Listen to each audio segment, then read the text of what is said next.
Ова е таблото од средното училиште во Македонски Брод на кое што се гледаат само 11 матуранти, на кои што им предаваат 22 професори и кое што предизвика лавина реакции во јавноста за тоа дека малите места полека умираат. Жителите на Брод на шега велат дека имаат скапо европско образование, на секој ученик по двајца професори.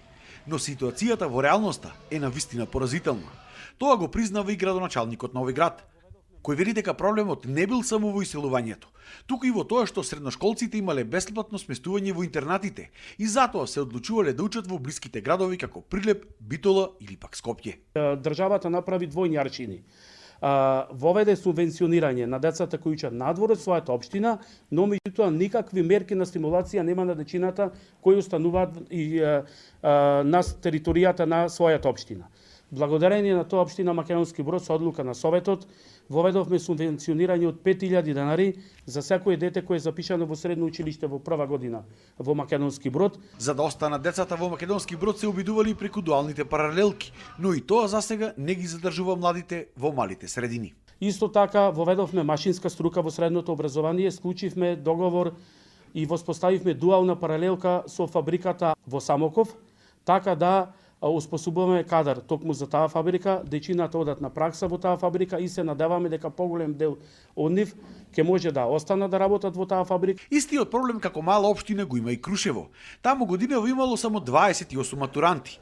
Бројот на деца кои што се заинтересирани да учат во средното гимназиско и угостителско училиште постојано се намалувал. Добро е да се усвои новиот закон за средно образование, каде што вели дека максимум ученици во паралелка е 30, што значи големите училишта во Прилеп сепак би оставиле простор на кандидатите кои што нема да бидат примени таму, да се вратат во малите места.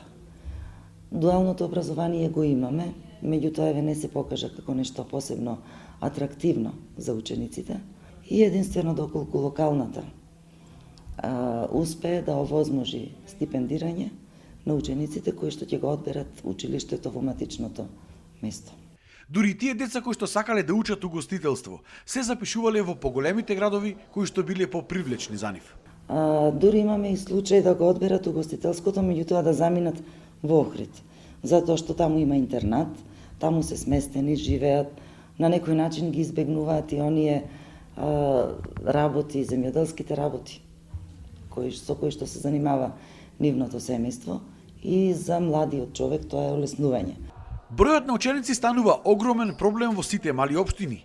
Без сериозна стратегија на државата за овој проблем, дел од овие училишта можат во иднина да останат комплетно без ученици.